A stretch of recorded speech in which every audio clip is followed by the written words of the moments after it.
Bien, alors nous commençons. Eh bien, bonjour à toutes et à tous.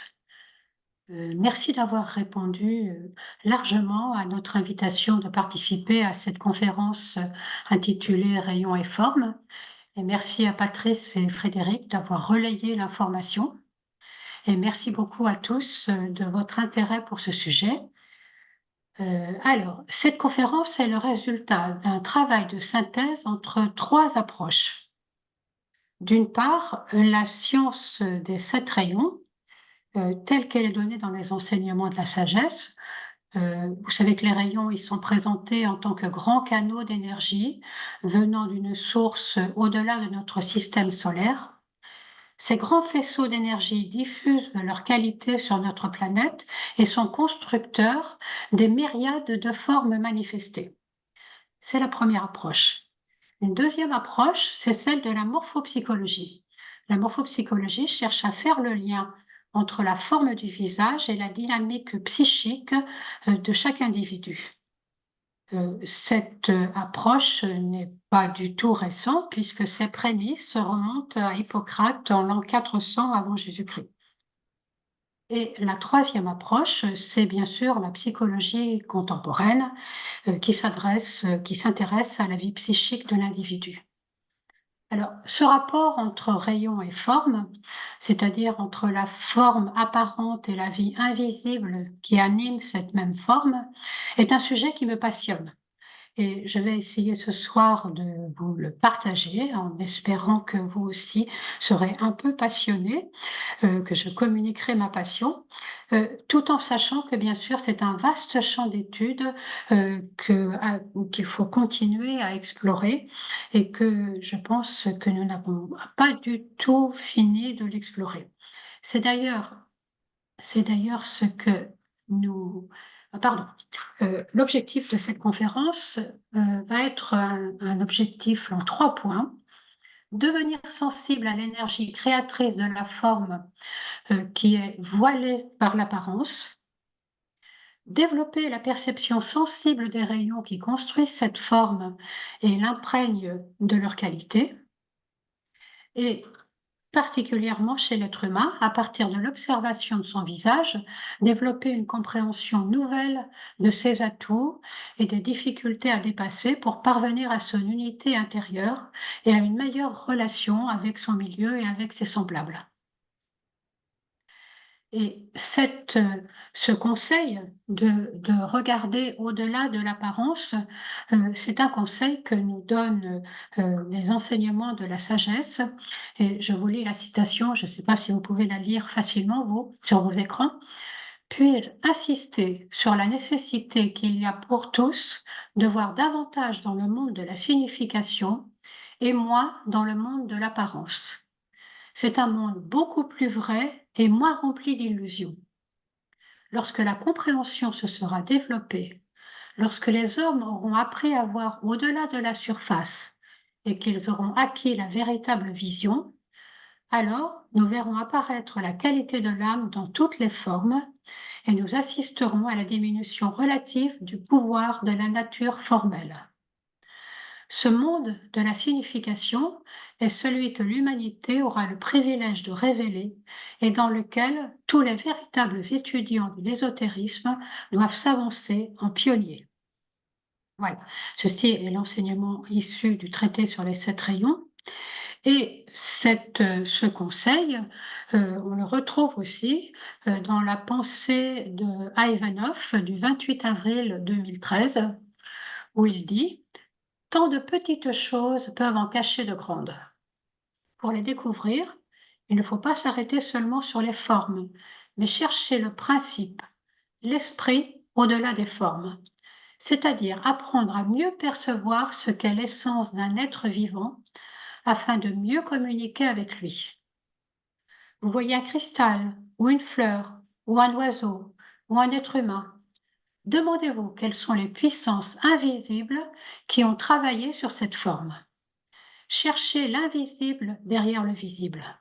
Il n'y a pas de démarche plus instructive, car c'est toujours dans l'invisible que se prépare ce qui se manifeste un jour dans le visible. Un ami vient à votre rencontre. Ne pensez-vous pas que vous auriez avec lui des contacts plus riches si vous cherchiez à deviner quelles sont les puissances qui ont présidé à la formation de son visage ou qui lui ont donné telle démarche ou telle voix? Il y a tant de choses à découvrir au-delà de ce que l'on voit. Eh bien, merci à Ivanov pour cette belle pensée parce que c'est justement ce que nous allons essayer de faire ensemble ce soir. Et voilà, je vous présente un schéma où vous voyez un triangle avec d'un côté le monde de l'apparence, vous avez une grande barre là, avec d'un côté le monde de l'apparence, c'est le monde du visible, et de l'autre le monde de l'invisible, mais de cet invisible qui est constructeur du visible. Et donc, nous avons à la pointe du triangle la vie une qui impulse et qui vient impulser sa vie aux qualités des 7 rayons. Et ces 7 rayons qui, eux, sont constructeurs de l'apparence. Voilà, c'est de cela dont nous allons parler toute cette soirée. Et donc, en essayant d'apprendre à voir à travers l'apparence la vie et les qualités qui sont en train de la construire. Alors, nous allons partir d'un postulat qui est largement donné par la sagesse immémoriale. L'énergie crée la forme. C'est l'énergie qui crée la forme. C'est l'invisible qui crée le visible. Alors, si nous faisons attention, en fait, nous percevons intuitivement la présence d'une énergie qui sous-tend toutes les formes. Là, dans les quelques images qui vous sont présentées, toutes ces images présentent une spirale avec une énergie qui part du centre. Mais cette spirale, là, se décline sur plein de niveaux. Tout d'abord, vous avez la spirale du tourbillon dans l'eau. Vous avez aussi, si nous passons dans le ciel, vous avez la représentation d'un cyclone avec l'œil du cyclone au centre. Et puis, encore plus loin dans le cosmos, vous avez une magnifique représentation d'une galaxie spiralée. C'est-à-dire là, nous avons des myriades et des myriades d'étoiles qui constituent cette galaxie. Et puis, j'ai laissé de côté une représentation que j'aime beaucoup, qui est la représentation de la disposition des fibres à la pointe du cœur humain. Je trouve cette représentation symboliquement magnifique parce que là, vous avez 2 spirales et 2 spirales qui constituent à elles seules un mouvement spiralé et nous percevons là une unique spirale qui relie 2 spirales inversées, les spirales inversées du cœur droit et du cœur gauche. Donc j'aime beaucoup, beaucoup cette représentation. Alors, nous avons dit, c'est l'énergie qui crée la forme. Là, je m'appuie sur une expérience de Théodore Schwenk dans un magnifique livre qui s'appelle Le chaos sensible. Et là, dans ce livre, Schwenk nous fait part d'une expérience qui a été réalisée en laboratoire où c'est l'émission d'un son, pardon, sur une flamme. Et vous voyez que en fonction du son, eh bien, la flamme prend une forme particulière. Et donc, alors, je vous le lis parce que sans doute vous ne le voyez pas bien. Vous avez complètement à gauche, vous avez le violon qui est bien joué, ici, là. À côté, vous avez un violon mal joué. Les formes sont un peu plus floues, beaucoup plus incertaines. À côté, nous avons le son de la flûte sur une flamme. Et puis encore à côté, le son du corps, toujours sur une flamme. Donc là, nous percevons comment l'énergie subtile, invisible, une énergie subtile, agit sur une énergie plus dense qu'elle et crée une forme sur cette énergie plus dense. Bien plus que cela, la forme témoigne naturellement de l'énergie qui l'a créée et qui l'anime. Et là, de nouveau, je vais vous faire part, voilà, je rapporte ce qui a été démontré par Schwenk, enfin, plutôt ce qui a été rapporté par Schwenk.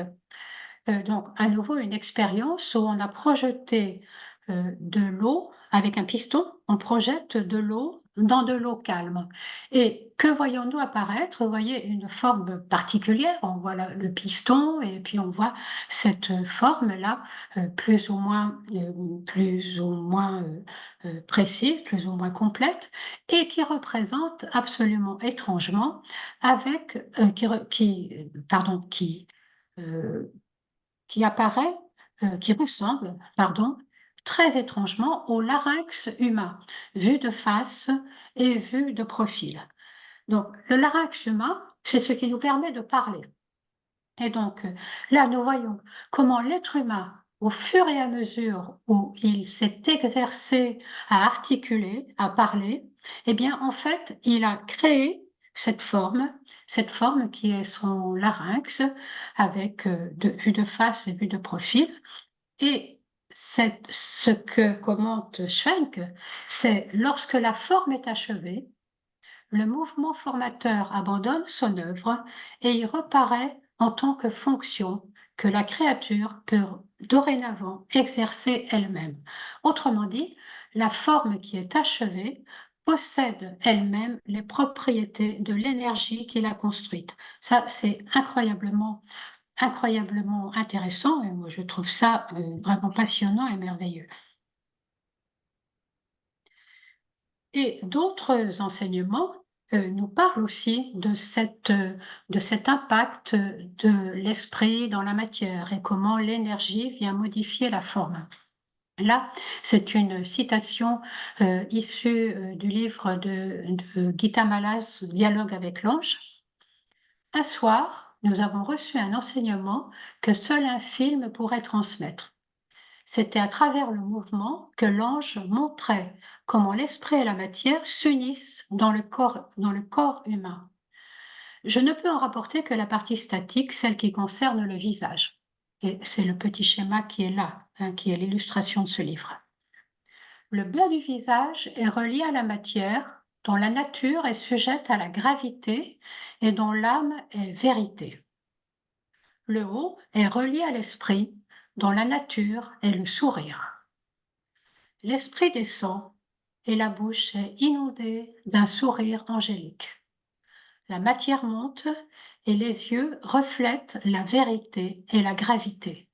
C'est l'union de l'esprit et de la matière dans le visage humain.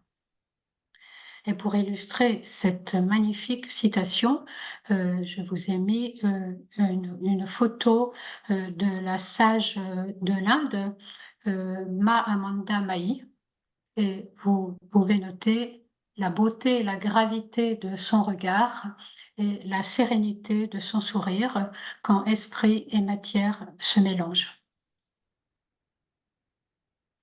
Alors, eh bien, nous allons parler des 7 rayons, les 7 grandes énergies constructrices de la vie une. Peut-être que vous ne souvenez pas trop, que vous n'avez pas une profonde connaissance encore des 7 rayons. Donc, je vais vous en faire quelques petits rappels. La science des 7 qualités ou rayons et leurs effets sur les myriades de formes qu'elles façonnent et auxquelles les rayons donnent leur énergie est l'approche nouvelle vers la méthode correcte d'entraînement et de développement de la famille humaine. Donc les enseignements de la sagesse nous incitent fortement à nous intéresser à ces 7 grandes énergies constructrices. Donc, quelques petites citations en rappel. Les rayons sont les grands canaux d'énergie par lesquels afflue la vie une. Leur action concerne tous les règnes de la nature, toutes les formes et tous les champs d'expression de la vie humaine. Néanmoins, les enseignements de la sagesse les présentent principalement sous l'angle psychologique. Ils sont constructeurs des myriades de formes en les imprégnant de leur qualité. Et c'est cela qui va nous intéresser particulièrement ce soir. Alors, je vous remets rapidement le schéma que vous avez déjà vu tout à l'heure, juste un petit rappel, où vous voyez là les rayons, les 7 rayons, qui à eux seuls constituent la totalité de la conscience et qui sont 7 entités psychiques et également 7 faisceaux de qualité qui construisent l'apparence, qui construisent les myriades de formes, avec toujours cette barre qui nous fait ce voile de la matière, qui nous incite à regarder au-delà de l'apparence pour aller chercher le monde de l'invisible, qui est le monde constructeur, le monde des qualités et le monde constructeur. Alors, toujours un petit rappel sur les rayons. Ces 7 rayons se déploient en 2 grandes lignes d'énergie. Vous avez d'une part les rayons impairs 1, 3, 5, 7, qui expriment dans leur ensemble l'énergie de pouvoir, de volonté et d'organisation. Bon, juste pour mémoire, l'énergie du rayon 1, volonté, pouvoir, l'énergie du rayon 3, intelligence active, adaptabilité, l'énergie du rayon 5, connaissance concrète et science, et l'énergie du rayon 7, l'ordre, la magie et le cérémonial. Et par ailleurs, s'intercalent entre eux les rayons pairs qui expriment dans leur ensemble l'énergie d'amour, d'union, d'accueil et d'harmonie, avec l'énergie du rayon 2, l'énergie d'amour sagesse, du rayon 4, l'énergie d'harmonie par le conflit, et du rayon 6, l'énergie d'idéalisme et de dévotion. Et vous voyez comment ces 7 rayons se déploient en s'associant et interfèrent les uns avec les autres, les rayons impairs avec les rayons pairs, un peu comme parfois on fait référence aux rayons avec le symbole de la tapisserie des dieux. C'est un merveilleux symbole, et cette tapisserie des dieux avec le fil de trame des rayons impairs et le fil de chaîne des rayons pairs. Alors, si ces rayons sont créateurs de la forme, on doit retrouver leur énergie et leur qualité dans la forme. C'est ce c'est ce qu'on essaye de découvrir ensemble. Alors, vous avez d'un côté le règne minéral, avec des cristaux de quartz, avec la splendide aiguille du dru, et avec un minéral. Euh, et donc, pour mémoire, le règne minéral est constitué par les rayons 1 et par le rayon 7, donc par des rayons impairs. Et là, que voyons-nous justement, quand nous observons le règne minéral, eh bien, nous voyons des lignes droites ou des angles, et nous percevons la qualité d'organisation très stricte, et nous percevons aussi un sentiment de nécessité de sacrifice, un sentiment de froideur et de force qui est la caractéristique des rayons impairs. Et puis, si nous regardons sur le côté, là, nous avons l'énergie paire du monde végétal. Le monde végétal est qualifié et construit par les rayons pairs, par l'ensemble des rayons pairs, les rayons 2, le rayon 4 et le rayon 6. Et là, nous sommes dans une toute autre atmosphère, une atmosphère d'ouverture, une atmosphère de souplesse, une atmosphère d'accueil, une atmosphère d'une certaine joie, et aussi une atmosphère de profusion, de multiplication et de générosité. Voilà, c'est ce que nous inspirent les fleurs, qui sont aussi bien sûr les fleurs qui sont le symbole de l'amour et de la relation. Donc, là, nous commençons à percevoir que dans la forme, les rayons impairs paraissent se caractériser par des lignes droites et des angles, et les rayons pairs plutôt par des formes rondes et par des courbes. Eh bien, voyons si nous retrouvons cela dans le visage humain.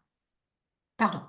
Nous allons d'abord regarder quelque chose de très intéressant avant le visage humain, qui est le fait que quand l'être humain cherche lui-même à exprimer certaines qualités, eh bien, inconsciemment, en fait, il construit des formes qui sont des formes paires ou des formes impaires. Et là, que fait l'être humain quand il veut gérer la circulation, quand il veut organiser la circulation? Eh bien, là, vous voyez la grande différence entre un rond-point et un carrefour. Un rond-point, dans un rond-point, tout est ouvert. L'objectif, quand on fait un rond-point, c'est que les gens puissent circuler facilement et que s'il n'y a personne, on ne soit pas arrêté.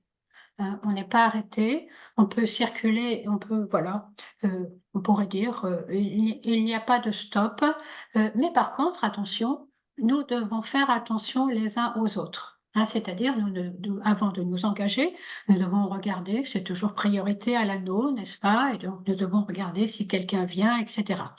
Eh bien, ces qualités-là, ces qualités de relation, ces qualités de conscience vers les autres, eh bien, naturellement, c'est une forme paire qui permet de l'incarner. Et de l'autre côté, eh bien, quand il est nécessaire d'être plus rigoureux, de mettre des stops, des interdictions d'avancer, eh bien, l'être humain construit des carrefours, c'est-à-dire une forme impaire avec des lignes droites et avec des angles.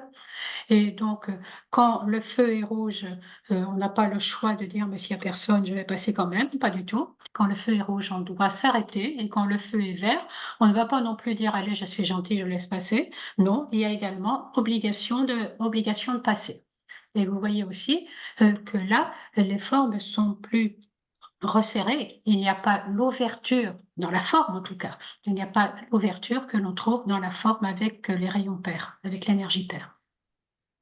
Alors je crois que nous en arrivons, à la forme du corps humain et voilà ce que nous dit Alice Bellet: «Chaque être humain est coloré par la qualité particulière de ce rayon», là elle parle du rayon de son âme, «qui détermine l'aspect de sa forme et c'est aussi son rayon qui prédispose un homme à certaines possibilités. Il lui donne sa coloration et sa qualité, sont en général sur les 3 plans de la personnalité et il façonne son apparence physique. Et c'est bien cela qui est intrigant et que nous allons essayer de vérifier. Il façonne les rayons façonnent l'apparence physique. Donc ces recherches sur les correspondances entre la forme et la psychologie, je vous le disais en introduction, elles sont très anciennes en fait. Hippocrate, en l'an 400 avant Jésus-Christ, a décrit les tempéraments sanguins, flegmatiques, bilieux, mélancoliques et aussi leur correspondance dans le corps humain, la façon de les reconnaître dans le corps humain. Aristote, à peu près à la même époque, en 380 avant Jésus-Christ, a fondé, lui, la physiognomonie. Il s'intéressait à certaines caractéristiques particulières de l'œil, du nez, etc. Et on faisait des déductions. Beaucoup plus proche de nous, Sigo, en 1900, a décrit les typologies planétaires qui nous sont beaucoup plus, qui nous sont beaucoup plus familières, avec les types martiens, jupitériens, neptuniens, ou saturniens, et cetera. Et puis, encore plus proche de nous, Louis Cormand, qui était un psychiatre nantais, a fondé la morphopsychologie. Et ce qu'il a apporté particulièrement, c'est, il a insisté sur le fait de ne pas regarder les détails, mais de regarder globalement. D'avoir d'abord une vision d'ensemble du visage et de considérer aussi l'être humain, toujours dans son changement. C'est-à-dire pas du tout un être humain fixé, mais un être humain, qui se transforme, voilà, qui se transforme, sans préciser. La morphopsychologie ne précise pas du tout que c'est l'énergie qui crée la forme. Mais par contre, elle constate que l'être humain se transforme. Et donc, pour la morphopsychologie, c'est comment, à partir du visage, s'ouvrir à la vie psychique qui anime chaque être.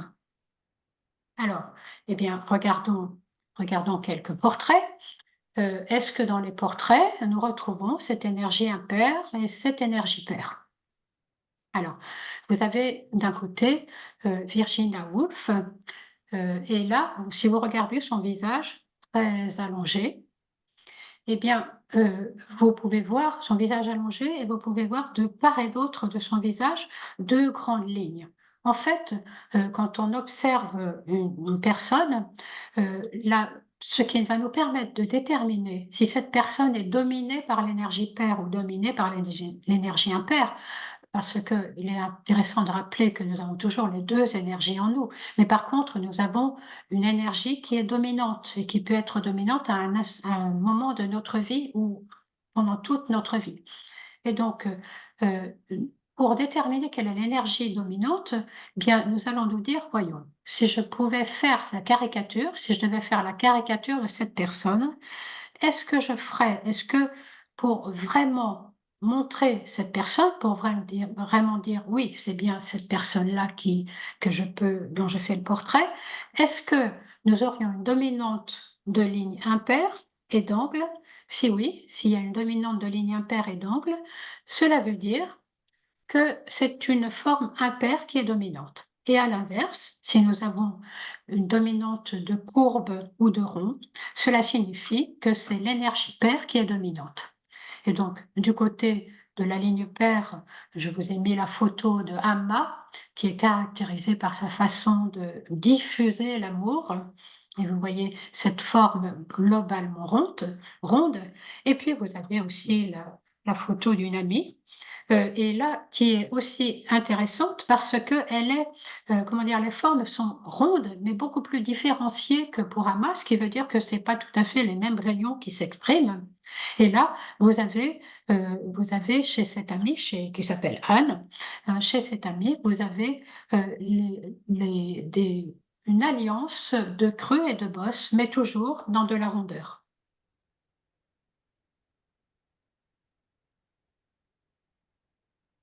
Non, chez les messieurs, il en est de même.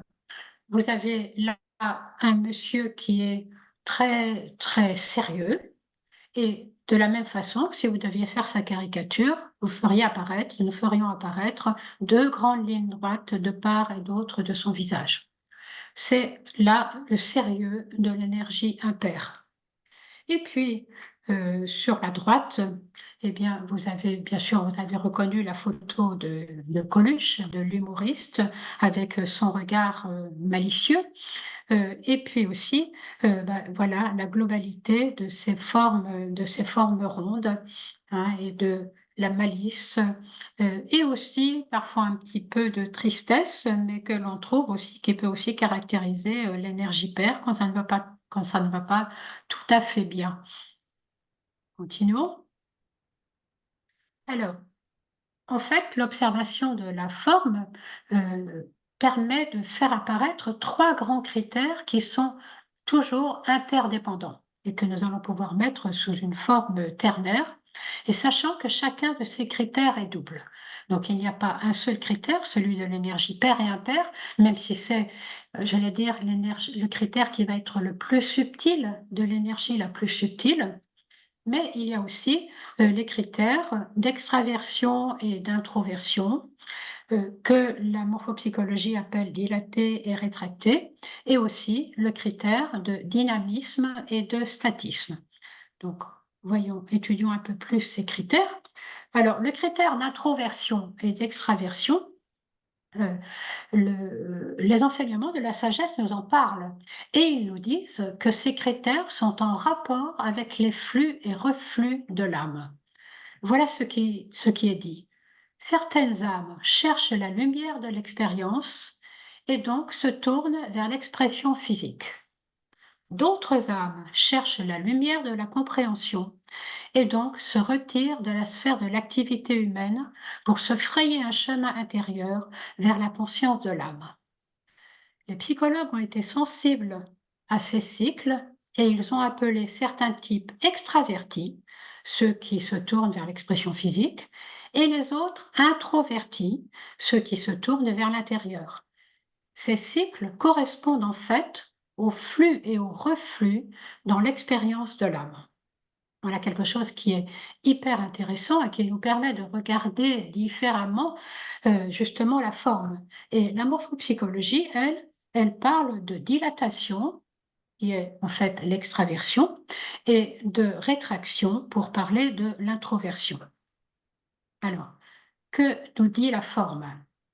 Voilà l'exemple d'un dilaté à gauche et d'un rétracté, à droite.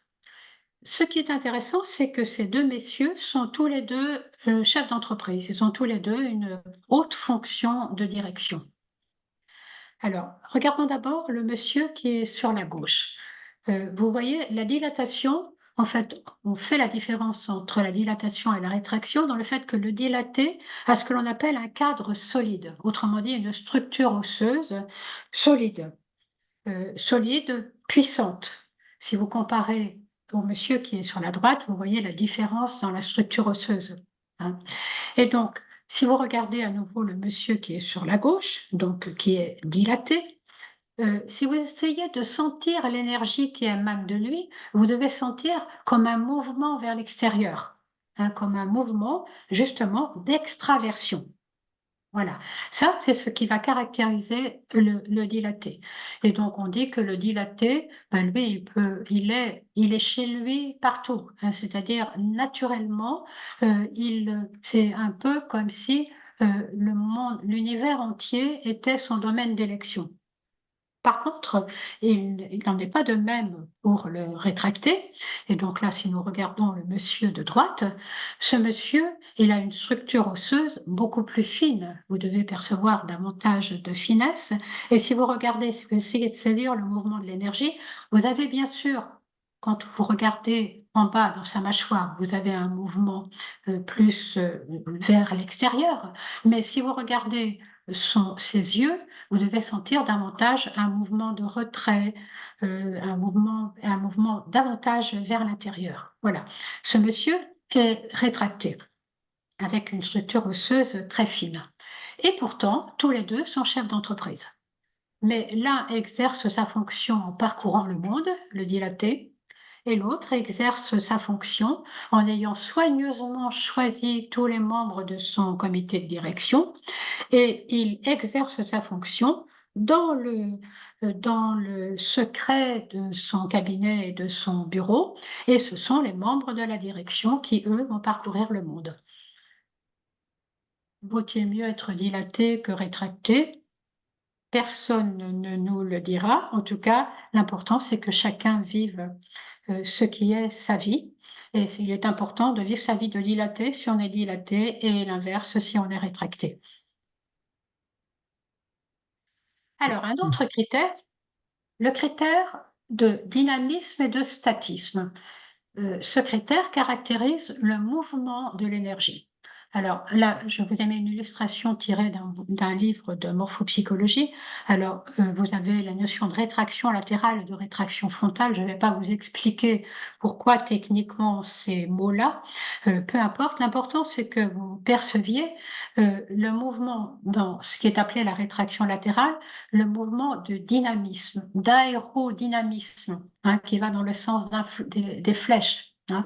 C'est comme le nez d'un avion, le nez du Concorde, vous voyez, qui va fendre l'air et qui va vers l'extérieur. Enfin, c'est pas seulement qu'il va vers l'extérieur, pardon, c'est surtout qu'il est dans le mouvement.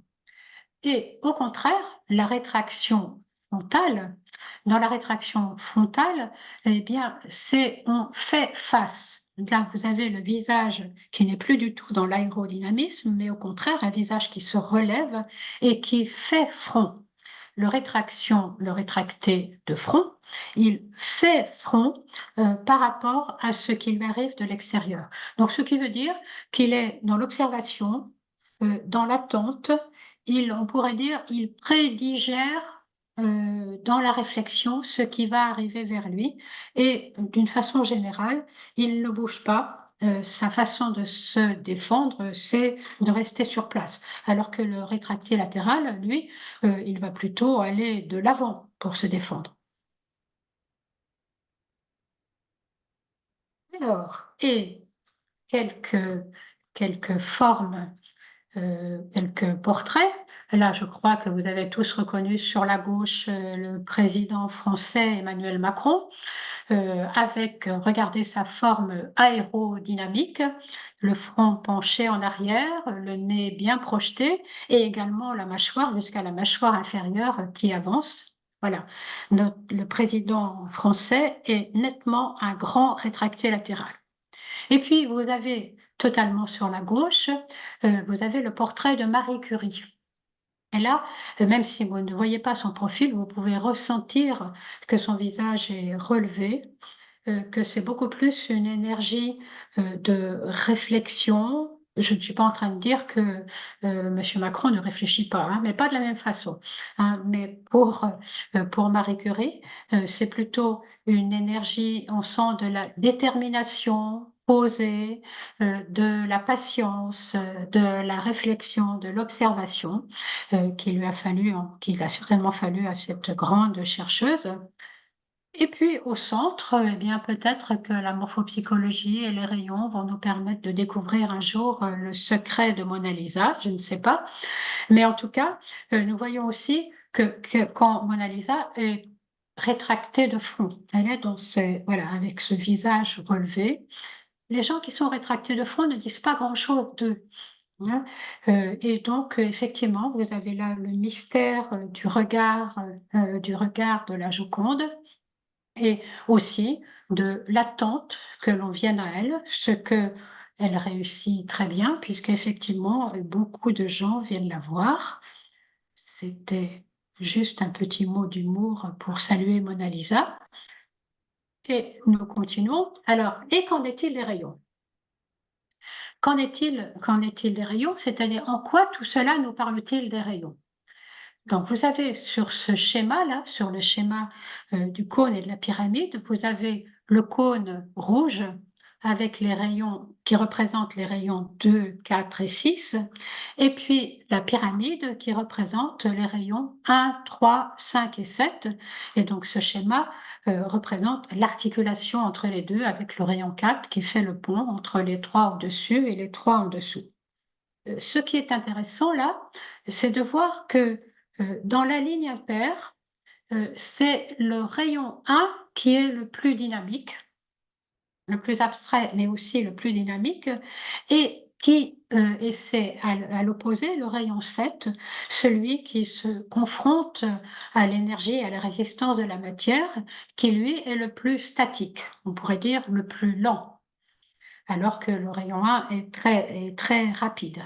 Et à l'inverse, dans la ligne paire, donc vous avez le rayon 2, 4, 6, c'est le rayon 6, pardon, qui est le plus dynamique, hein, avec la passion du rayon 6, qui vient faire son action jusque dans la matière. Et au contraire, c'est le rayon 2 qui, lui, est plus statique et qui est plus dans la contemplation et dans l'attente patiente que l'amour finisse par se révéler. Et donc, là encore, avec ce mouvement de dynamisme et de statisme, eh bien, cette caractéristique de dynamisme et de statisme que l'on trouve dans la forme nous permet aussi de différencier davantage et de reconnaître les rayons. Autre élément important, le visage et le corps humain expriment l'organisation ternaire universelle. C'est juste un petit rappel. Les trois grandes énergies, l'énergie de volonté qui donne la direction, l'énergie d'amour qui fait la cohésion et qui fonctionne par attraction, et l'énergie de manifestation. Nous allons mettre en évidence ces trois types d'énergie dans la carte énergétique que vous connaissez certainement, hein, la carte énergétique de l'être humain. Vous avez au niveau 1 le niveau mental, l'énergie de direction, au niveau 2 l'énergie d'amour, de sensibilité, d'attraction du niveau émotionnel et l'énergie qui fait le lien, et au niveau 3 l'énergie de matérialisation au niveau physique. Eh bien, la morphopsychologie nous dit il en est de même dans le visage. Donc, vous avez ce visage très stylisé, et dans le visage, eh bien, nous allons observer le niveau physique.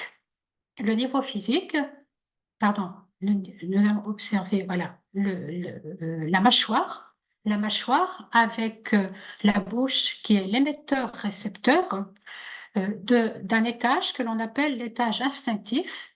Et dans cet étage, nous allons avoir des informations sur la façon dont l'être humain euh, a plus ou moins la capacité de manifester, la capacité de taper du poing sur la table, la capacité de concrétiser les choses. De la même façon, au niveau émotionnel correspond l'étage affectif. Et l'étage affectif, avec, pardon, l'étage médian du visage, nous parle de la façon d'être en relation, et c'est le nez qui est l'émetteur et récepteur de l'énergie, de cette énergie affective, dans le visage.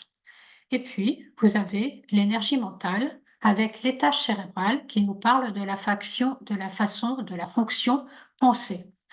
Et là, à nouveau, il va être intéressant d'appliquer les critères que nous avons vus, les critères, est-ce que chaque étage est plutôt pair ou impair? Est-ce que chaque étage est plutôt dynamique ou statique? Et tout cela va nous donner des indications sur les rayons qui vont constituer la carte énergétique de l'être humain. Donc, nous savons que chaque niveau de notre constitution, physique, émotionnelle, mentale, personnalité, âme, est qualifié par un rayon. C'est ce qui constitue notre carte d'identité intérieure. En conséquence, les différentes composantes de notre visage nous donnent également des informations sur les rayons qui qualifient ces corps et qui nous animent.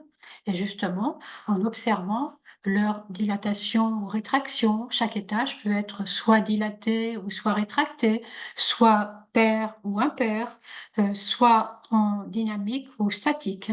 Et tout cela, une nouvelle fois, va nous donner des indications sur les rayons qui peuvent être présents. Et le regard. Et le regard est l'âme. Le langage populaire nous dit que le regard est le miroir de l'âme. D'une façon générale, en langage énergétique, l'œil droit représente l'âme et il est donc l'agent de l'intuition, tandis que l'œil gauche représente la personnalité et il est l'agent de la pensée intérieure concrète. C'est ce qui nous est dit dans la guérison ésotérique. Louis Cormont, le docteur Cormont s'est également intéressé à cela, et lui, il s'est beaucoup intéressé au regard de ce qu'il appelait les hommes avancés, hein. Et notamment, il s'est beaucoup intéressé aux savants et aux hommes scientifiques. Et donc là, sur ce portrait, alors je vous le lis parce que peut-être que vous ne le voyez pas, sur le portrait, c'est le portrait d'un savant phénicien, Braun Séquard. Il observe le regard et il constate la dissymétrie des yeux. Vous voyez, l'œil droit et l'œil gauche ne sont pas tout à fait semblables, hein. Et pour Cormont, on ne voyait ça que chez les êtres avancés. Moi, personnellement, je vois ça presque chez tout le monde. Mais bon, voilà. En tout cas, c'est très, très significatif chez Braun-Séquard. Et il nous dit que pour ce savant, eh bien, il était à la fois doté, tout cela était le signe d'une intelligence aux larges possibilités, puisqu'il était doté à la fois d'une perception aiguë du réel par son œil droit et d'une large réceptivité intuitive par son œil gauche, qui lui est plus ouvert. Alors, il est intéressant de constater que c'est la citation que je viens de vous donner, nous dit autre chose. Elle nous dit que l'œil gauche représente l'agent de la pensée inférieure et que c'est l'œil droit qui est l'agent de l'intuition, qui représente l'âme. Mais tout cela ouvre un vaste champ de recherche et si vous pouviez vous y intéresser, ce serait parfait. Il y a tellement de choses à faire pour mieux comprendre l'être humain et les énergies qui l'animent. Un vaste champ de recherche puisque de mon point de vue, ça nous parle également des rayons qui sont à l'œuvre dans les différents corps, et suivant que ce rayon est plutôt pair ou plutôt impair. Autant de questions à aborder. Mais quoi qu'il en soit, c'est le rayon de l'âme qui, toujours en arrière-plan de la forme, apporte sa qualité et pousse l'être à s'unifier. Ça, c'est ce que nous disent les enseignements de la sagesse. C'est le rayon de l'âme qui apporte sa qualité et sa fonction, c'est de pousser toujours l'être à s'unifier. Donc, à unifier sa personnalité, intégrer ses différents corps, à unifier sa personnalité. Ensuite, unifier sa personnalité intégrée à l'âme. Et de son côté, le visage, lui, la forme, révèle la dynamique intérieure de l'être humain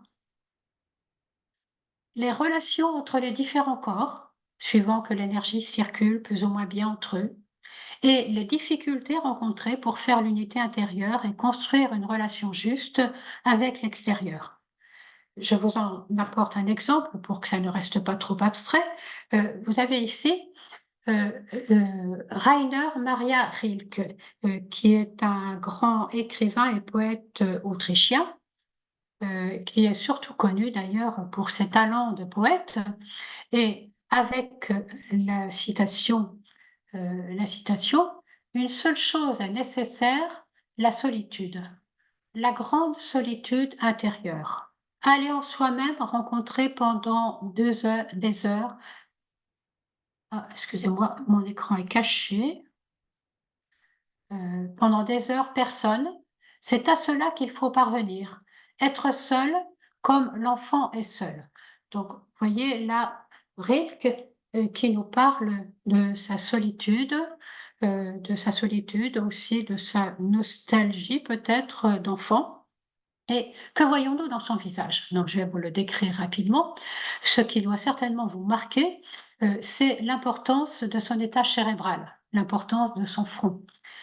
C'est un étage qui est dilaté et quand une zone est dilatée, quand un étage est dilaté, ça veut dire qu'il renferme beaucoup d'énergie, qu'il a beaucoup d'énergie. C'est donc un endroit où l'être humain va pouvoir facilement se déployer.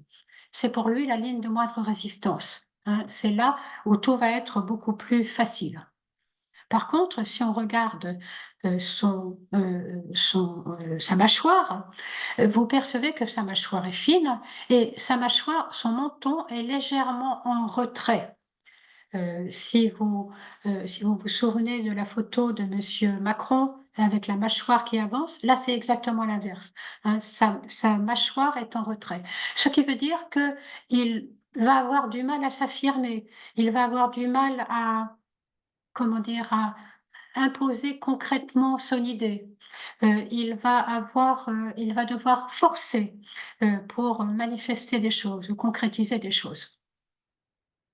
Et puis vous avez également, l'étage médian qui est son étage affectif et qui lui, du point de vue de la morphopsychologie, est nettement conflictuel. On va même dire que il est affecté très techniquement de ce que l'on appelle une rétraction latéro-nasale en morphopsychologie. Qu'est-ce que cela signifie? Ça veut dire que cet étage, qui est également important pour lui, hein, puisqu'il est large, cet étage-là, eh bien, en fait, manifeste le conflit. Le conflit entre, d'une part, regardez, si les yeux sont enfoncés, ça veut dire que cet étage-là est enfoncé, c'est-à-dire il est en retrait. Ce qui veut dire qu'il y a un grand besoin de se défendre sur le plan affectif et sur le plan émotionnel. Et en même temps, ce mouvement en arrière est en contraste avec la projection du nez qui, lui, part en avant. Or, le nez, c'est l'émetteur-récepteur de l'étage affectif, donc on va dire c'est l'outil de cet étage. Et le nez est projeté en avant, et donc ce qui veut dire que son nez le pousse à aller de l'avant vers la relation. Et pourquoi est-ce que cet étage est conflictuel? Parce que paradoxalement, si Rilke était en retrait dans sa solitude, eh bien, il souffrait de l'absence de relation. Et s'il était dans la relation, il se trouvait surexposé et en besoin d'être en retrait. Et ce mécanisme-là, ces difficultés, vous voyez, de circulation d'énergie entre les trois étages, nous parle justement de la dynamique intérieure de l'être humain et nous parle plus spécifiquement ici de la dynamique de la sublimation. Autrement dit, quand l'énergie circule difficilement dans certains étages, la concrétisation ou la relation, eh bien, ce qui ne peut pas être exprimé dans la concrétisation et dans la relation va aller là où c'est infiniment plus paisible et infiniment où il y a davantage de moyens, c'est-à-dire dans l'étage cérébral. On appelle cela la sublimation, et la sublimation créatrice et la sublimation artistique. Rilke nous en a montré un merveilleux exemple. De la même façon, pour aller rapidement, si nous observions les photographies d'un être humain de son plus jeune âge à l'âge adulte, nous verrions les modifications progressives, bien sûr, de son visage et de son corps, qui montrent l'installation progressive des rayons sur les différents corps au fur et à mesure de sa construction psychique. Ainsi, d'un bout à l'autre de son existence, la forme dévoile et révèle la vie et les rayons qui sont en train de la créer. Voilà, j'espère que j'ai réussi à vous communiquer un peu de tout l'intérêt que j'ai et que nous avons pour ce sujet. Et cette conférence débouche en fait sur une proposition de formation, mais qui nécessite une première connaissance de l'énergie des 7 rayons. Et cette proposition de cette formation qui va avoir lieu en 3 jours et demi, juste avant les Jeux olympiques du 23 au 26 juillet dans la région de Lyon, donc c'est une formation en présentiel. L'objectif, c'est d'exercer notre regard à percevoir et reconnaître l'énergie qui construit les formes, l'énergie qui est à l'arrière-plan de toutes les apparences. Et aussi de reconnaître, tel que je viens de vous en parler, de reconnaître ces rapports, d'apprendre ces rapports entre la forme et l'énergie qui est en train de la créer et de l'animer. Et nous pourrons aller jusqu'à commencer à faire ensemble, avec mon aide bien sûr, commencer à faire ensemble les premiers portraits. Voilà, si vous êtes intéressé par cette formation, vous pouvez aller sur le site, d'Alcor, voilà, dont vous avez ici les références, ou aussi nous écrire à l'adresse contact@institut-alcor, .org. Voilà, n'hésitez pas à communiquer avec nous si tout cela vous intéresse. Et maintenant, eh bien, nous allons passer au temps des questions. Donc vous allez pouvoir, activer, si vous avez des questions à poser, ce que nous souhaitons, vous allez pouvoir activer votre audio et puis, aussi, si vous voulez, la vidéo, là, Alice pourra vous autoriser, à revenir en vidéo. À tout de suite pour vos questions.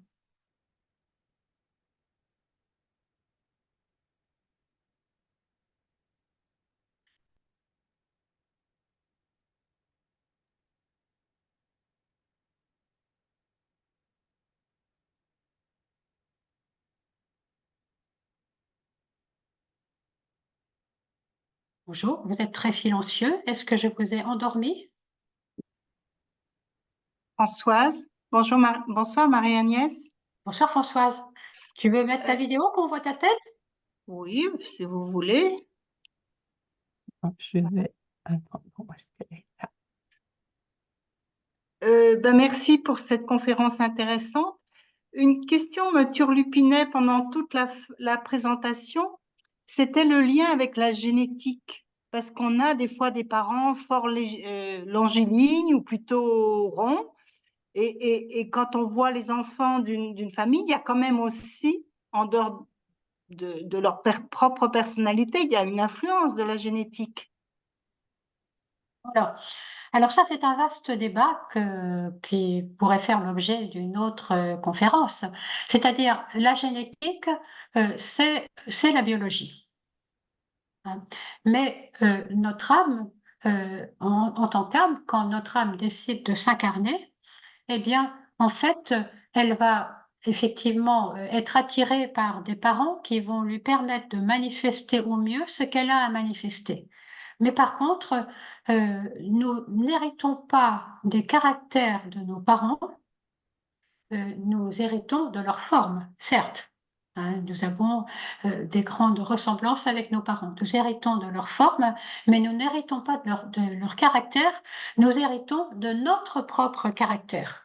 De notre propre caractère, de celui, que nous avons construit, d'ailleurs au fil de nos incarnations. Mais c'est un petit peu, même si nous pouvons ressembler à nos parents, on va dire, nous en tant que créateurs, en tant qu'âme créatrice, nous sommes l'artiste. Et c'est comme si eh bien, on met à notre disposition, si nous sommes sculpteurs, on met à notre disposition, une pierre qui vient de la même carrière ou bien une souche de bois qui vient du même arbre. Mais en tant qu'artiste, nous n'allons pas en faire automatiquement la même chose. Bien sûr, nous allons reconnaître que cela vient de la même carrière, ou du même arbre, mais nous n'allons pas en faire la même chose. Si j'ai répondu à ta Merci. question? Oui, oui, merci.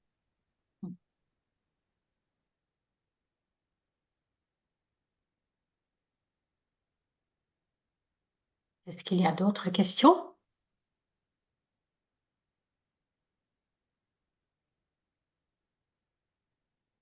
Dominique? C'est plutôt un témoignage qui confirme ce que tu disais. Euh, j'ai un petit-fils, par exemple, qui a clairement la morphologie de sa mère, qui est très introvertie, très discrète et très calme, mais vraisemblablement une énergie de rayon 3, très clairement au niveau physique, qui l'agite énormément. Et je n'ai pas la tentation de relier cette énergie à celle de son père, par exemple, parce que ce serait, me semble-t-il, un peu idiot, dans la mesure où je vois bien que cet enfant, il est vraiment mu par un rayon très précis et qu'il n'y peut rien. Et que sa morphologie, effectivement, est très nettement musclée. Il est outillé pour répondre à cette énergie de rayon.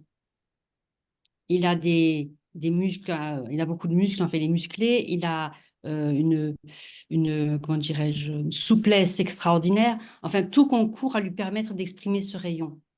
Oui, mais Alors que premièrement, pour Mm. l'instant, il n'est qu'un enfant, donc Oui, d'autres rayons vont venir oui, s'installer dans sa structure énergétique et vont venir modifier sa forme. Et là encore, ok, il a des ressemblances avec ses parents. Et vraisemblablement, il en avait besoin voilà, pour sa vie dans cette incarnation. Il avait besoin de ces ressemblances psychologiques avec ses parents, mais ces ressemblances psychologiques, ces traits de caractère, il les tient de son âme, pas de ses parents. complètement. Je vois bien ça à l'œuvre. C'est très intéressant. Et pour l'instant, effectivement, on ne peut voir que le corps physique se manifester.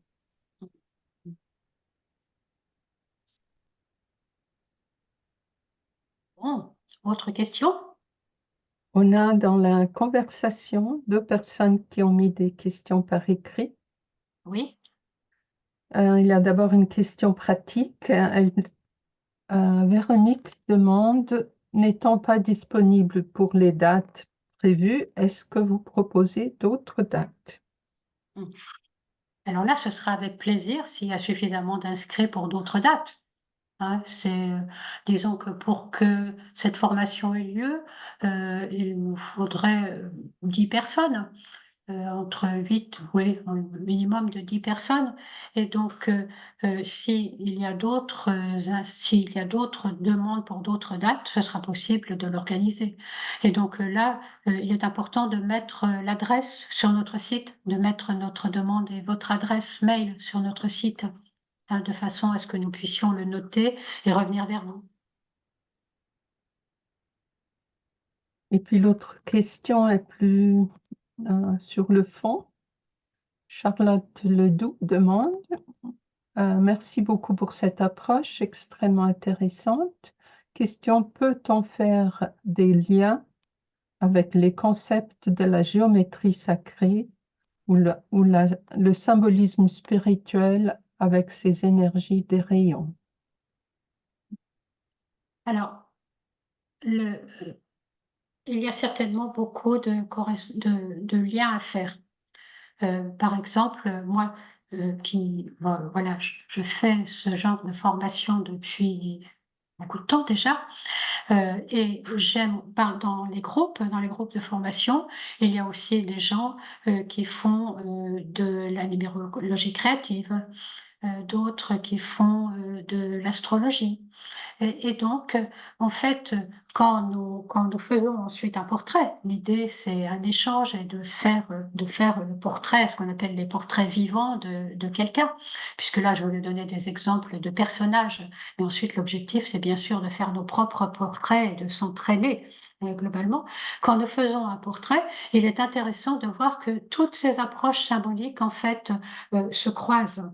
Et donc là, je pense que c'est de notre travail de faire de faire cette synthèse entre ces différentes approches. Je suis pas capable de faire ces liens, mais je suis sûre qu'ensemble, nous pouvons les faire. Moi, je voudrais bien poser une question aussi. Alors, Oui, Oui? Est-ce que vous voulez la vidéo? bon, oui, éventuellement.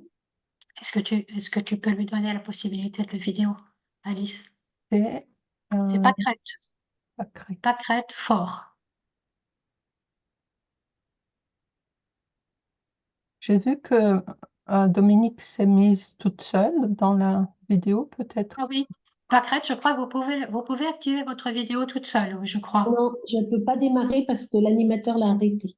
Ah, Ah, d'accord. alors Alice a Tu été as trouvé Pâquerette. Oui, je l'ai trouvé. Alors, ma question, c'est quand même. Alors, Ah, ah oui, marche pas. d'accord, démarrer ma vidéo. Voilà. Oui, bonjour. Alors, Bonjour.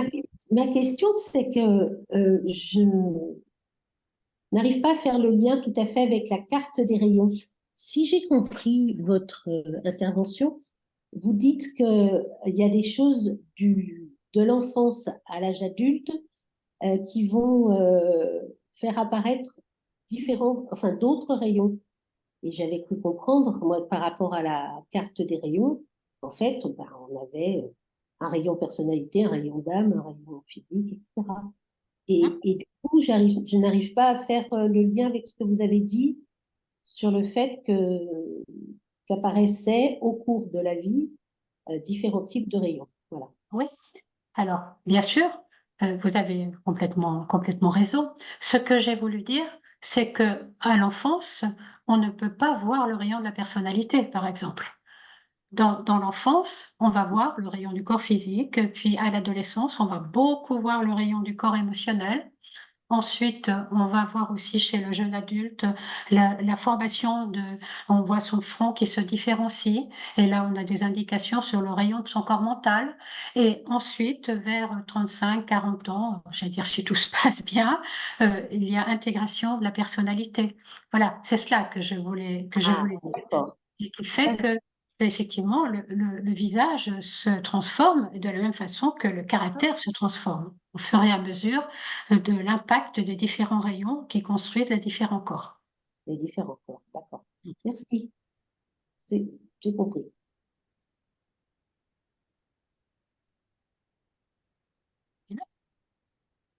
Et, On t'entend pas? Oui. oui, c'est Philippe. Oui, je voulais rebondir sur la première question qui est fort intéressante. Évidemment qu'on a un rayon de personnalité et on fait partie d'une famille qui a forcément son rayon, on fait partie d'une nation qui a son rayon. Donc il y a un système de poupée russe et forcément, quelqu'un qui est né au Japon, au niveau morphologique, aura des traits propre au rayon de la nation Japon que quelqu'un qui est né en France, par exemple, où on aura plutôt un type, voilà, plutôt entre guillemets français. Donc en fait, l'âme doit, tu l'as un peu dit d'ailleurs, doit effectivement choisir son terrain de construction parce que il y a déjà un petit peu du matériel énergétique qui est déjà prédisposé. Mmh. Complètement. Mais bien sûr, nous avons notre corps, il y a des types de corps oriental, occidental, etc. Mais les règles de la morpho s'appliquent pareil. De la même façon que on va dire des grandes caractéristiques, d'ailleurs le tibétain, le maître Dwalko nous en parle, hein. Effectivement, nous sommes influencés par le rayon de notre nation. Hein, et nous avons aussi les caractéristiques du rayon de notre nation. Et donc, il s'agit c'est comme une espèce de toile de fond, si vous voulez, sur laquelle apparaissent les différentes personnes et les différents caractères. Oui, C'est tu comme la t'en toile doutes. de fond d'un tableau. Voilà, tu te doutes que c'est le mot génétique qui m'a un peu Bien sûr. titillé. Mais effectivement, donc les fonds génétiques sont très différenciés. Alors c'est de moins en moins vrai puisque grâce au mélange, et c'est fort heureux, tout ça se mélange et c'est fort intéressant de voir finalement des, entre guillemets, des hybrides qui font d'ailleurs des enfants très très beaux et donc de nouvelles formes finalement. Merci. Merci.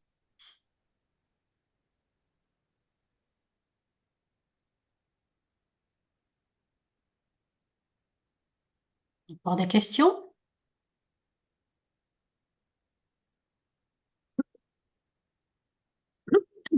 Ah, pardon.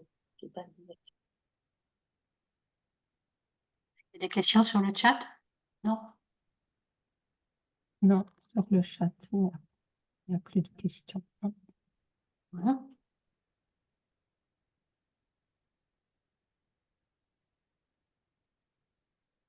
Bon. Alors, cette conférence vous a laissé perplexe?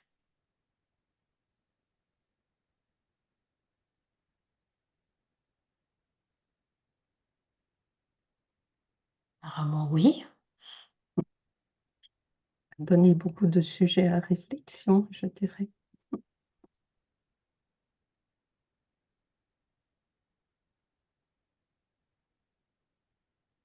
Ah, je suis allée assez rapidement pour essayer de dire plein de choses, peut-être trop, peut-être que vous avez été perdu dans l'avalanche d'informations. Merci de nous le renvoyer pour que nous ne refassions pas les mêmes erreurs.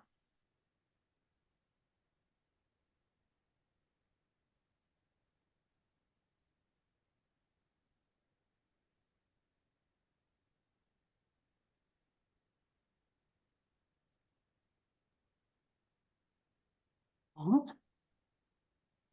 Est-ce que cela veut dire que nous allons mettre fin à la réunion?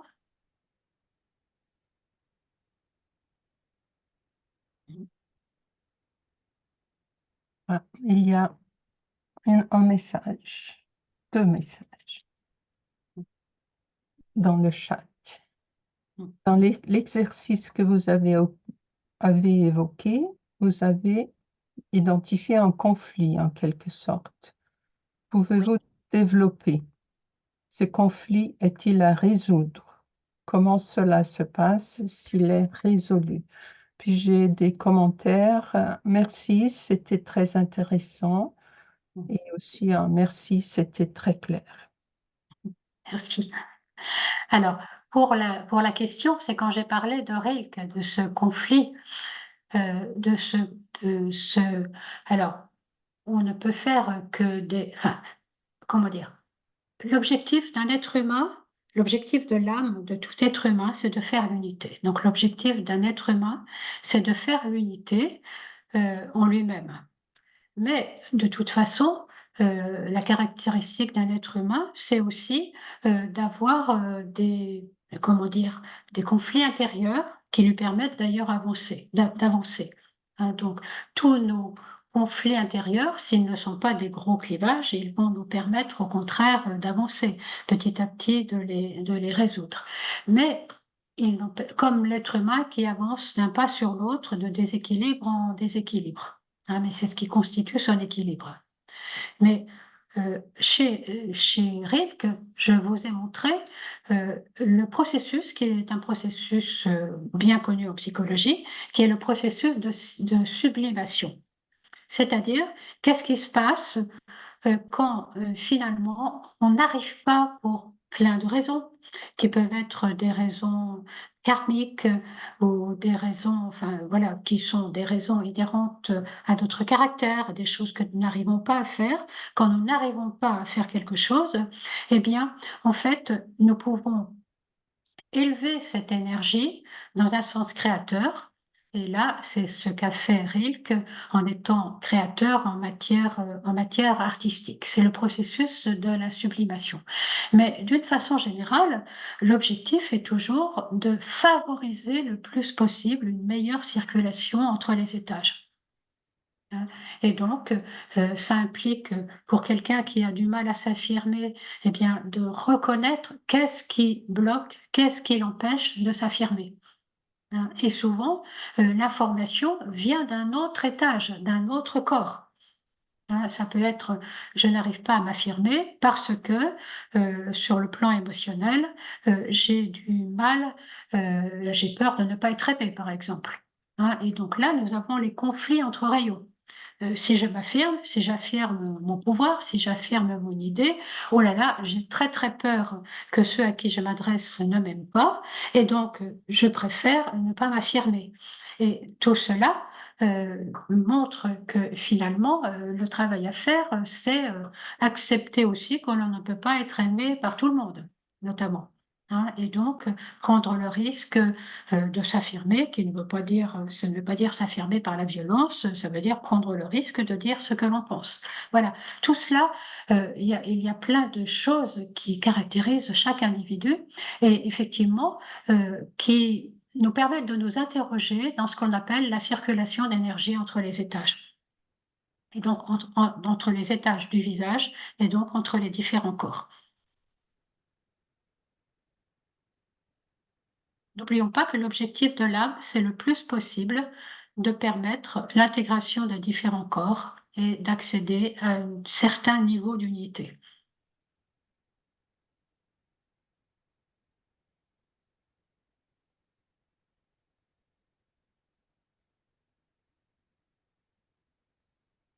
J'ai encore quelques messages dans la conversation. Christine Châtaignier, merci Marie-Agnès, très intéressant. Javier, merci beaucoup pour toutes ces recherches. Adeline, un grand merci pour ces échanges. Attends, ça saute. C'était clair et synthétique, une bonne première approche de cet enseignement. Et Anne Guichard, merci pour ce partage de recherche. Christine Conté, merci beaucoup pour cette conférence, très intéressante. Martine Dupont, ce lien entre morphopsychologie et le rayon est très intéressant. Voilà. Merci.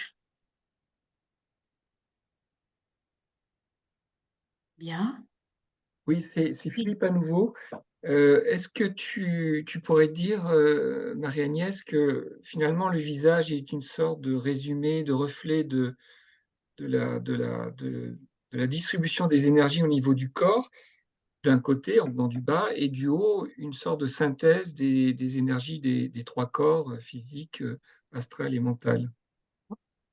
Oui, c'est ce que je dis, oui. C'est une sorte de condensé C'est ce que j'avance, oui, chez l'être humain, heu, l'énergie ternaire, de la même façon que le visage, on peut le décomposer en 3 étages, enfin étage cérébral, étage affectif, étage instinctif, hein, qui correspondent aux 3 grandes énergies. Eh bien, dans le corps, il y a tête, thorax et abdomen, pareil, avec les 3 fonctions et bien sûr, la tête est un condensé. La tête, c'est l'énergie 1, mais c'est aussi un condensé de tout le reste. D'accord. Merci. Et l'énergie de l'âme, on la trouve quelque part. Alors oui, alors l'énergie de l'âme, c'est la grande question, parce qu'il est infiniment plus facile de trouver l'énergie de la personnalité, et sachant que c'est à l'arrière-plan, l'énergie de l'âme qui pousse en avant. Et donc ça, je pense que il faut vraiment, s'habituer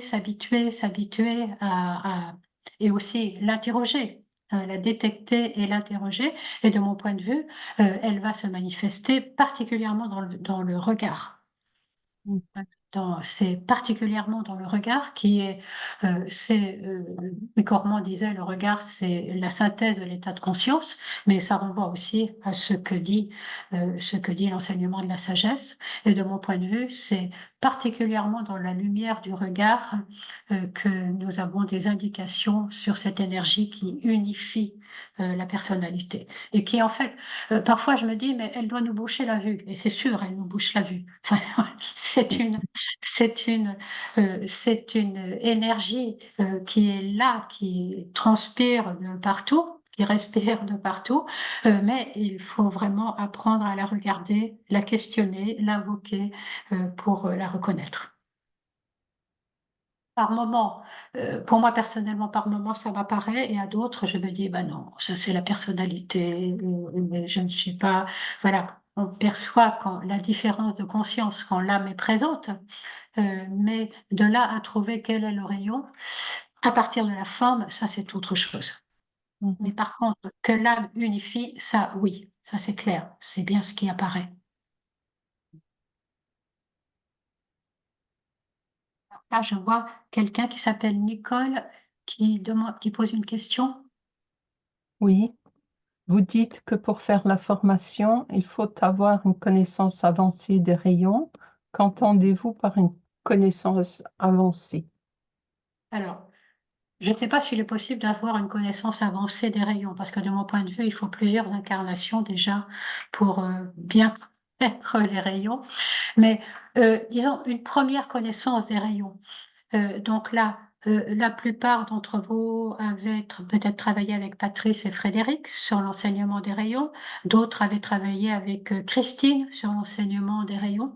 Voilà, c'est avoir une première approche des rayons, de savoir grosso modo les caractéristiques du rayon 1, du rayon 2, enfin, etc. Avoir une première approche des rayons parce que dans la formation, nous ne pourrons pas revenir sur une explication de l'énergie des rayons. Il y aura des brefs rappels, bien sûr, mais là, cette formation en 3 jours et demi, elle va déjà être assez intense pour faire le rapport, pour apprendre comment les reconnaître dans la forme. Donc, ça implique quand même d'avoir cette première connaissance. Sinon, le stage ne va pas être hyper productif pour chacun de vous.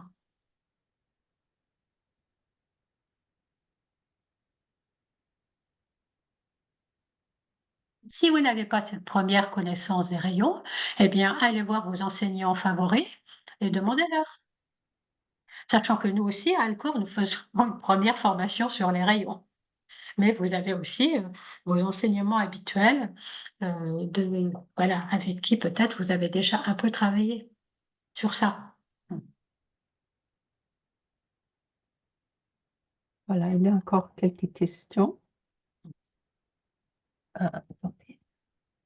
Comment comprendre que l'évolution du nourrisson et du bébé s'esclérose d'après certaines études psychologiques si ce bébé n'est pas vu, ni reconnu, ni regardé, le visage étant la première interaction? Et puis j'ai quelques merci encore. Et une question pratique, est-ce qu'il y a une date limite pour s'inscrire?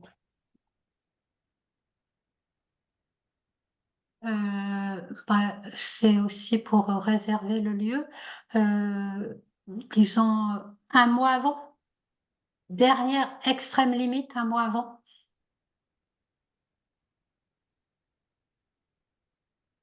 Donc, à la mi-juin, ou extrême limite à la fin juin. Qu'est-ce que tu en penses, Alice? Oui, ou de préférence jusqu'à fin mai.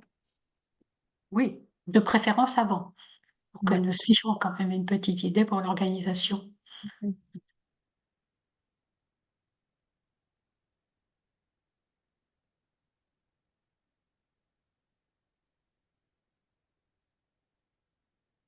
Disons, s'il y a un ou deux qui viennent à la dernière minute, ça peut ne pas gêner trop, mais si tout le monde se précipite fin juin, ça va être un peu difficile d'organiser.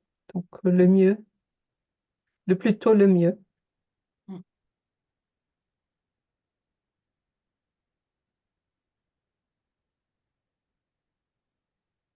Et puis, il avait la question sur la sclérose du Oui, nourrisson.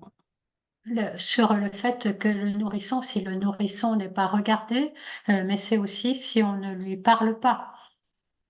Hein, si on ne le touche pas et si on ne lui parle pas, c'est-à-dire, il n'acquiert pas, la confiance de lui-même dans ce corps et effectivement à ce moment-là, il y a bon, il ne va pas se développer, normalement. Oui.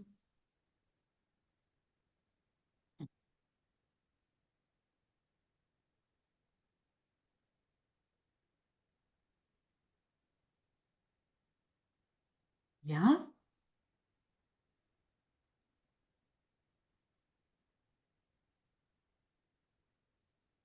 Il y a encore d'autres questions qui pointent?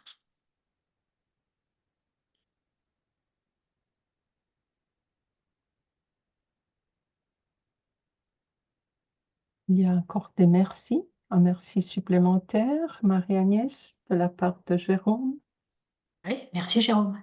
Merci pour cette première découverte, Jacqueline Béraud. Puis Michel Coste, merci pour cette conférence. Et Nicole Bretagne, merci de votre réponse. C'est grâce à Patrice Brasseur que j'ai eu connaissance de Rayon. Hum. Après, c'est Frédéric, vous êtes là, vous ne voulez pas intervenir? Ben, non, parce que je ne sais pas comment intervenir, donc voilà. Ça te laisse perplexe à ce point-là? Non, mais pour intervenir, enfin, tu vois, non, moi, il n'y a rien qui me vient de particulier ni à questionner, ni à commenter. Et toi? Non, parce qu'effectivement, c'était très clair, hein. Tu disais tout à l'heure, est-ce qu'il y a eu trop d'informations? Enfin, je crois pas. Bon, c'est vrai que c'était très clair, c'était très pas à pas. Moi, ce qui m'a manqué un petit peu, mais ça, c'est normal, je pense que ça s'affiche dans la formation, c'est vraiment le rapport entre les différents étages. Par exemple, à quoi est-ce qu'on reconnaît un émotionnel 2 d'un émotionnel 6 dans l'étage affectif, etc., etc. Mais ça peut pas se faire en 1 heure. Donc Non. voilà, ça fait partie de la formation, je suppose. Donc, ça guette Complètement, complètement.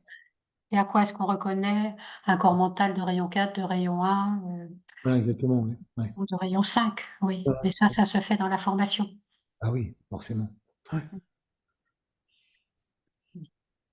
Je vous le disais là, ça ne ressemblerait à rien, parce que vous voyez, ça fait intervenir justement tous les critères dont j'ai parlé. Ouais. Est-ce que c'est dilaté? Est-ce que c'est rétracté? Est-ce que c'est pair? Est-ce que c'est impair? Est-ce que c'est dynamique? Est-ce que c'est statique?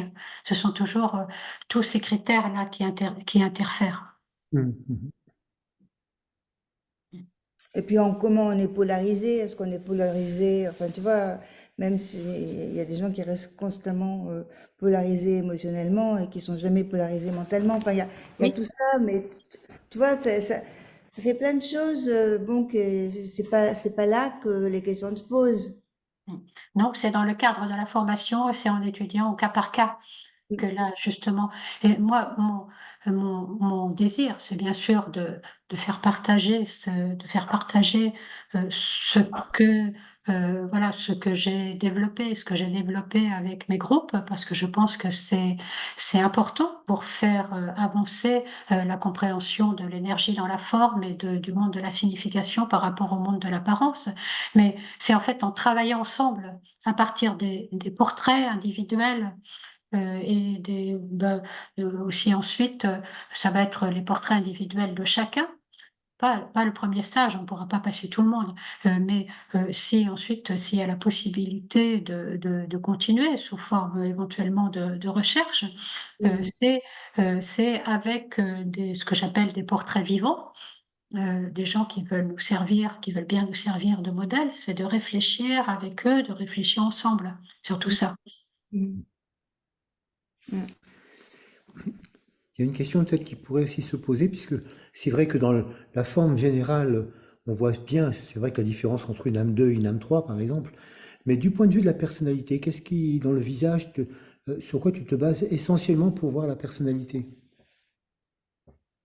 Sur, alors, la personnalité, bon, déjà, ça implique que le visage soit quand même un peu unifié, donc c'est sur la forme globale du visage. Par exemple, un rayon 1 va inévitablement être dynamique. En tout cas, la majorité des formes de rayon 1 vont être dynamiques. Dans ce qui, voilà, il va y avoir du mouvement. Là, un rayon 2 va être plus statique, tu vois? Mais c'est la forme globale du visage. D'accord. C'est pas simplement un étage. Oui, Pour trouver les rayons qui caractérisent les différents corps, on va regarder étage par étage, hein, mais c'est la forme globale du visage qui va nous parler du rayon de la personnalité. d'accord. Très bien. Eh bien, merci beaucoup. Merci.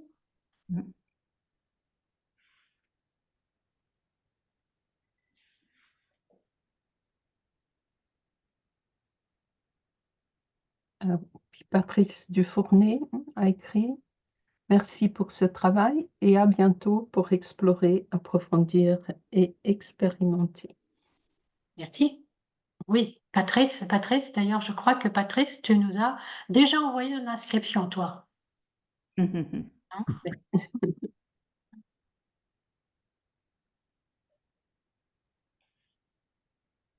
Il y a une question. Christiane Chéruy, merci pour la clarté des informations sur les sujets. Connaissez-vous la correspondance avec les énéagrammes? Et vers quels âges l'âme unifie-t-elle l'être? Mmh. Mmh. Alors, dans mes groupes de formation, il y a aussi des gens qui travaillent avec l'énéagramme. Tout à l'heure, effectivement, je cherchais, mais le mot ne me revenait pas, qui travaillent avec l'énéagramme. Alors, c'est pas l'énéagramme. Bon, si vous connaissez l'énéagramme, c'est pas tout à fait c'est pas la même classification que les rayons, hein. Même si il y a voilà, il y a comment dire, il y a certains points communs, bien sûr.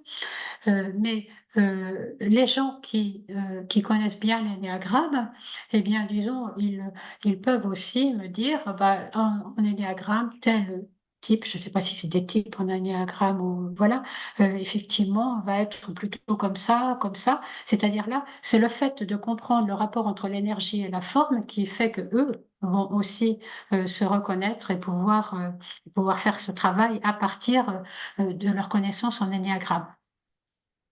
Donc ça, c'est la première question et la deuxième, c'était? Vers quels âges l'âme unifie-t-elle l'être? Alors ça, c'est l'âme cherche désespérément à le faire depuis le démarrage, mais ensuite, ça dépend de l'évolution de la conscience de la personne. Déjà, ce n'est pas facile de faire l'intégration de la personnalité, l'unification de la personnalité et donc on pourrait dire, l'âme pourrait commencer à unifier vraiment l'être, au-delà de, on va dire, allez 40 ans, chez les êtres, les plus avancés, mais ça ne se passe pas automatiquement. Heu, N'oublions pas que nous avons tout un cycle d'incarnation et que suivant notre conscience, eh bien, l'âme ne va pas automatiquement réussir l'unification, mais par contre, l'âme, tout le temps, pousse à unifier, même si c'est pour intégrer la personnalité, c'est-à-dire amener les différents corps et donc en morpho les différents étages à fonctionner les uns avec les autres.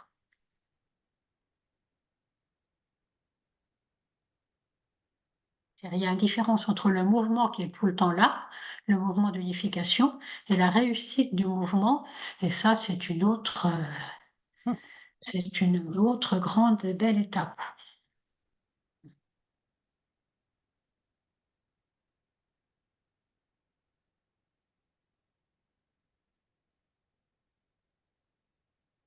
Merci, Christiane.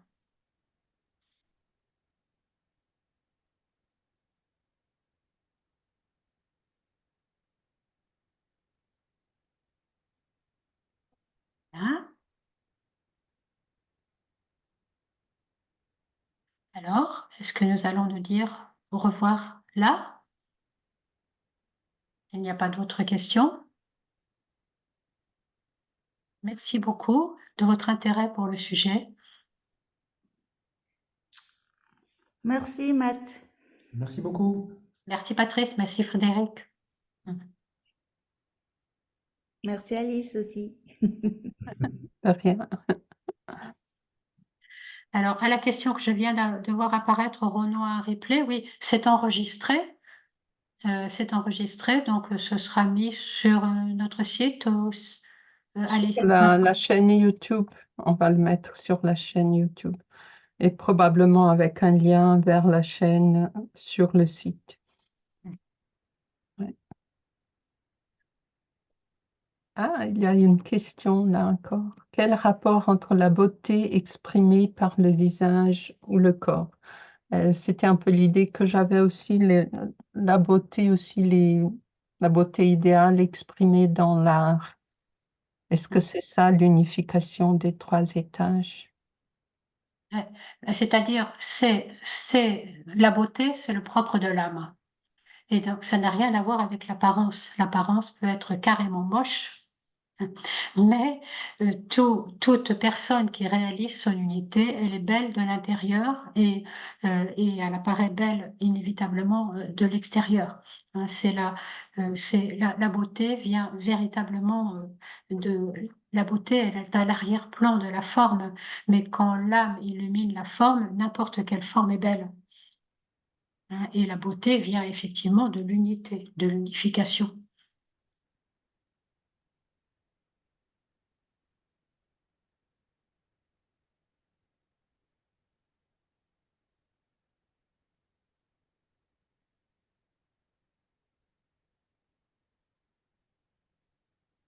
Bien. Il y a des messages d'au revoir. Oui. Au revoir. Bon. Est-ce que nous allons d'autorité dire au revoir à tout le monde?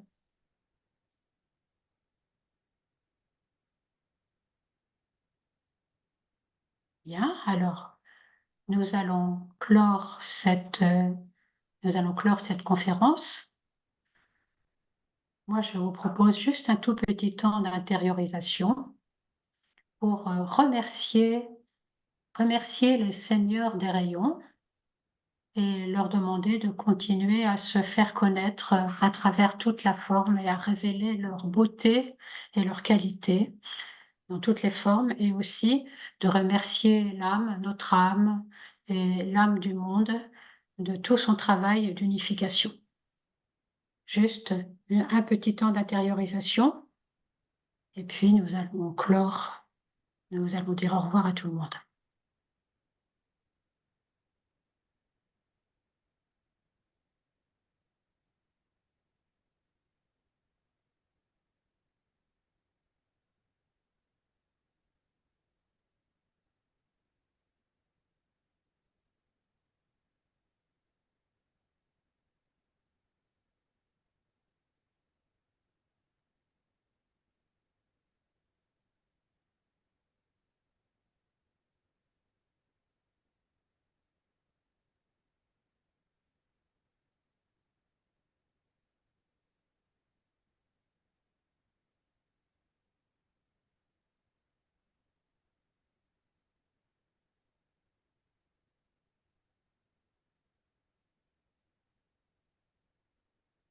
Bien, voilà, nous allons donc clore cette réunion et ce partage.